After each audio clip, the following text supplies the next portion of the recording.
A Farewell to Kings was released by Rush. It was recorded in June 1977 in somewhere in the UK. And this is the first release of Stage 2 later in 1977.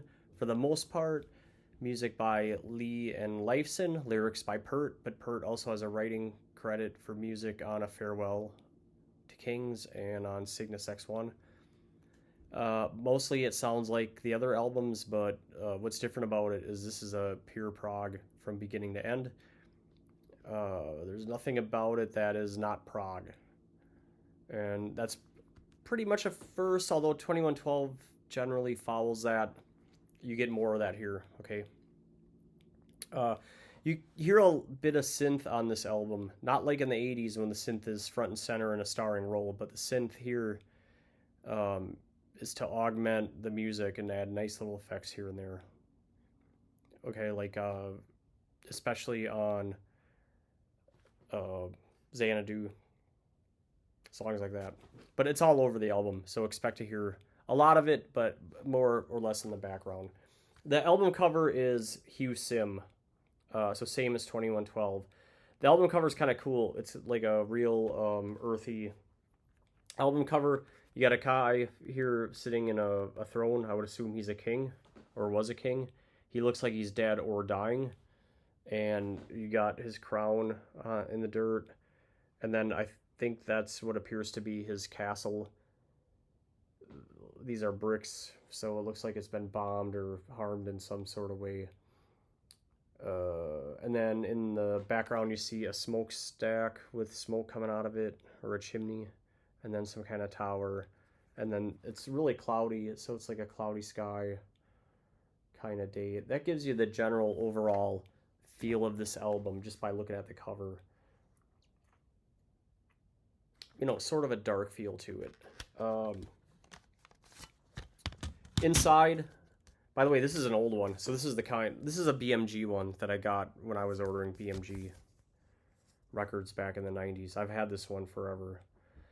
The inside is good because you got the lyrics to all the songs. So if you're a person that likes to sit around and listen to the music and read the lyrics, you can do that.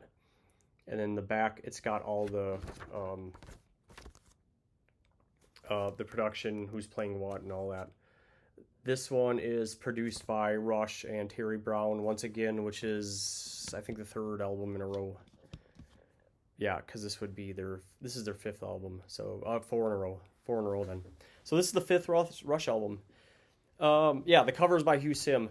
The mix, it sounds just like the other Rush mix since Terry Brown came on in Anthem. So it's sorry, I said Anthem, I meant Fly By Night, but you've got, really good equilibrium between the three instruments, and then Geddy singing is generally on top.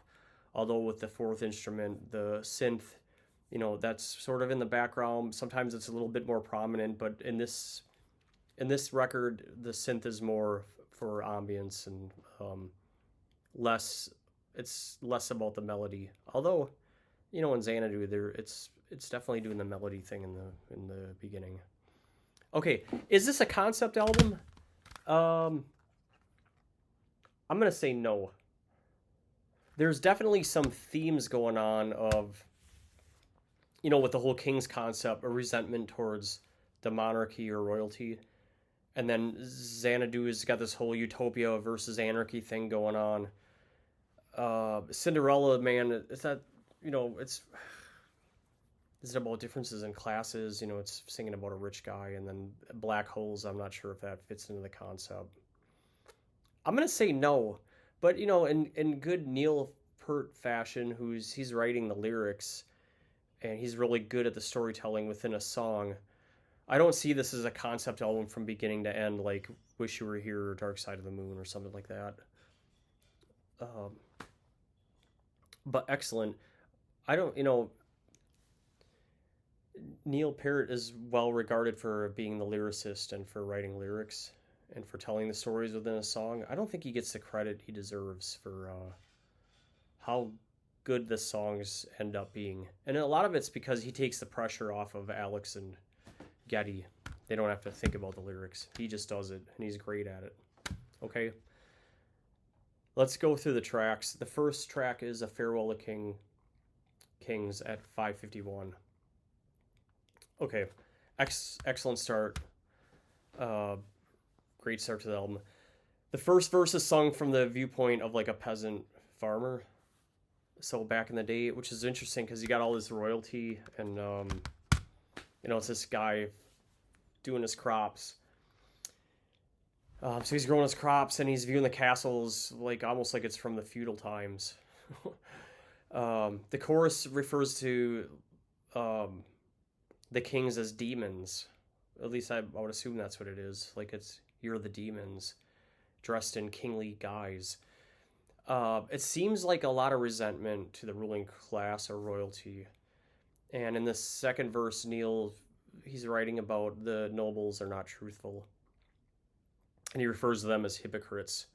Okay, so you got this whole class thing going on, which is also a theme he revisits in the next album in Hemispheres.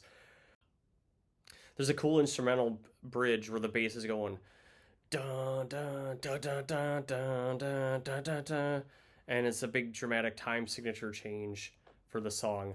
In the intro, in the outro, they foreshadow the song "Closer to the Heart," it's kind of cute and catchy. It just kind of comes out of nowhere where he sings "Closer to the Heart" and it sounds like the song. And it's just a good start to the album. So this song gets the check mark. It's a verse, chorus, verse, bridge. The bridge has no words. That's the instrumental part, and then chorus and outro. The second track is Xanadu at 11 minutes and 8 seconds. Probably in my top 5 of all Rush songs. Maybe number 1, but Necromancer has something to say about that too, and some other ones like Jacob's Ladder maybe, and yeah, there's definitely some other ones in the running. Xanadu's great. It's got a 5-minute intro, and I want to say that's the one where the synth is going. So that synth part reminds me of Alan Parsons' Project. Like I would like to know the year of that song. Almost like they borrowed that line for not Eye in the Sky, but there's the big instrumental part before Eye in the Sky that Ricky the Dragon Steamboat would come out to in the 80s. That was his Cage music. And yeah, like I said, there's synth parts all over the place in the song. I'm not familiar with the poem Kubla Khan by Samuel Taylor Coleridge. I've read it twice. So I can't break down the song's meaning like line by line or verse by verse. I've just read it a couple times. I have no idea. The song seems to be about Kubla Khan, I think, who's the son of Genghis Khan, and all those things that you hear in the song Xanadu are also in the poem. So if you haven't read the poem, go and read the poem. But like he's singing about, is it milk and honey? He's singing about the dome, and that's all in the lyrics.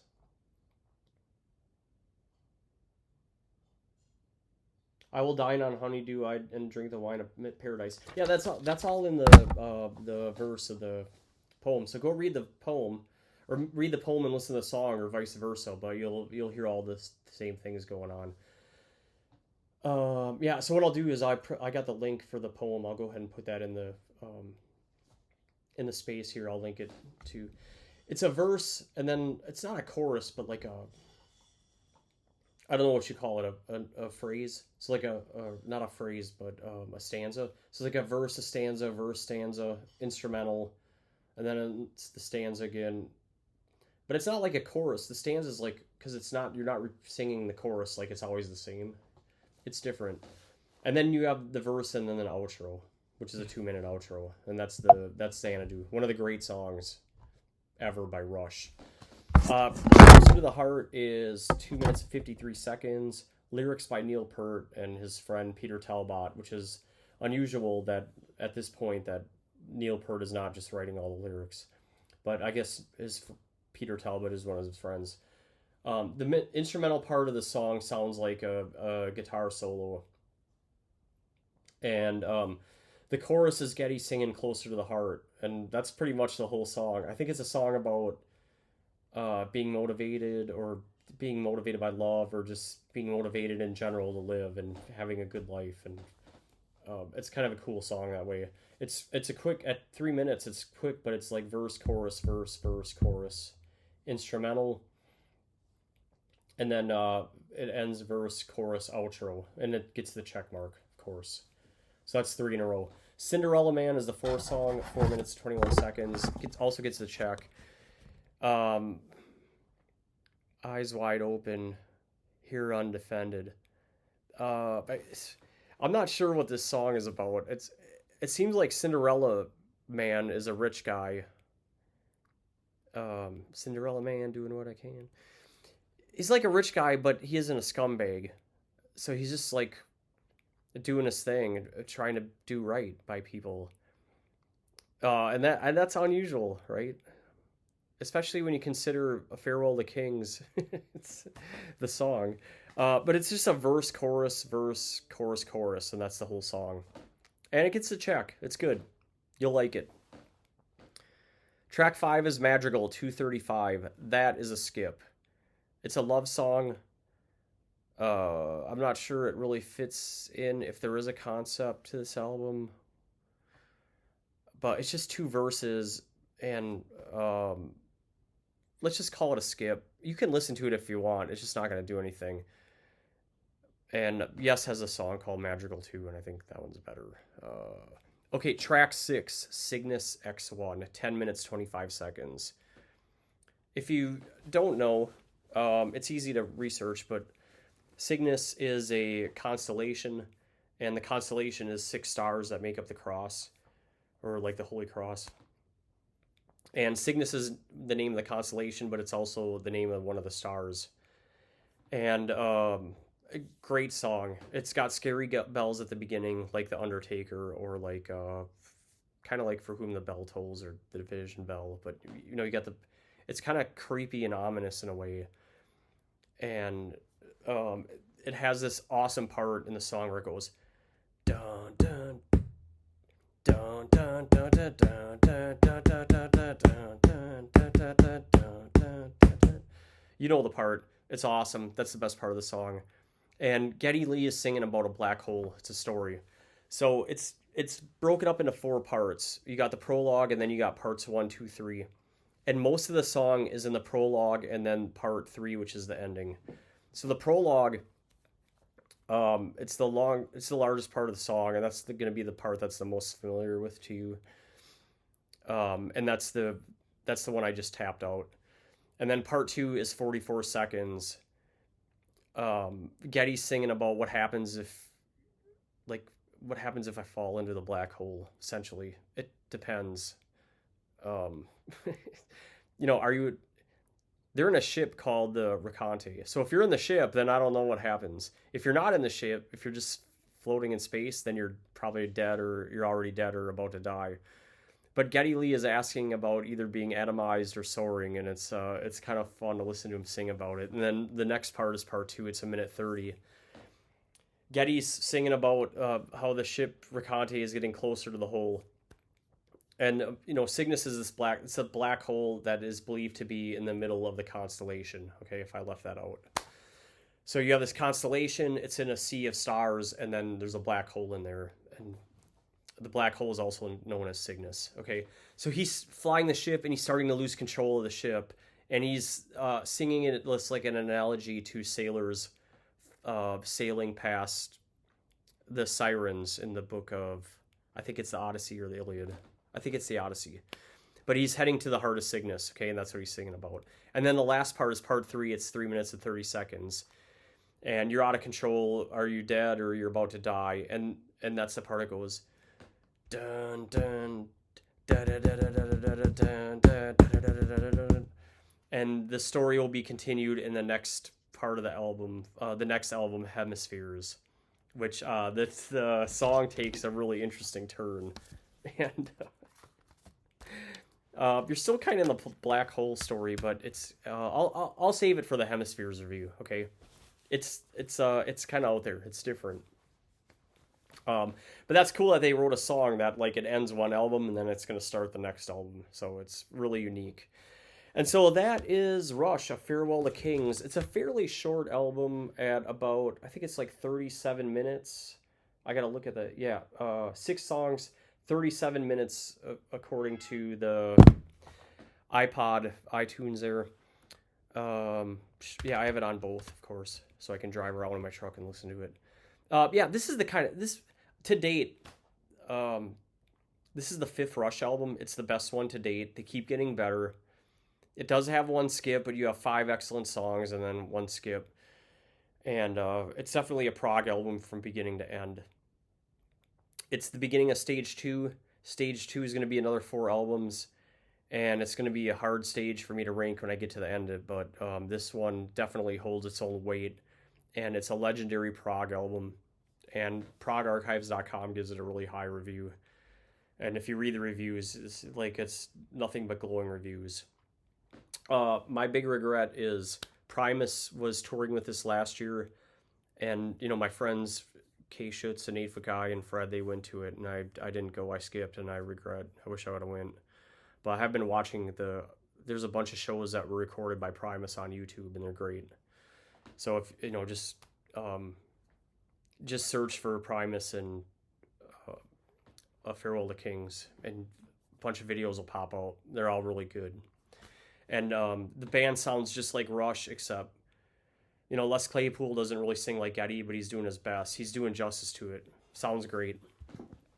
And it's just a classic Rush album, and they keep getting better.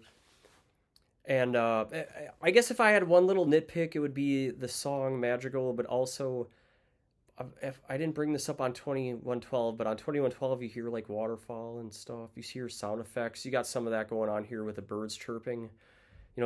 Rush is strong enough music and lyrics and singing that you don't really need any of the gimmicks or the goofiness. Like with Pink Floyd, you got the bells and you got the birds and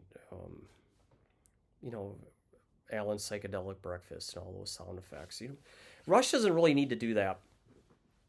They're good on their own. So I guess I would pull that stuff out of it. But other than that, amazing.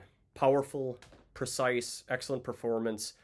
The guys are top-notch here, and like I said, they keep getting better. That's the review. I don't think I've forgotten anything. If you haven't heard it before, I don't know what you're waiting for. Run out and get it. It's an amazing album. So, A Farewell to Kings.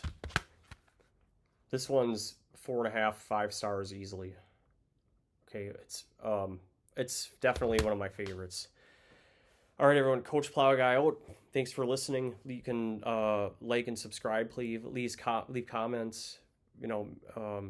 Maybe I forgot to say something, or I'm missing a key point, or did I screw up the analysis of Cinderella Man or something else? You can go ahead and leave that. Share. I'm always, I've always welcome your feedback, so appreciate it. Thanks, everyone.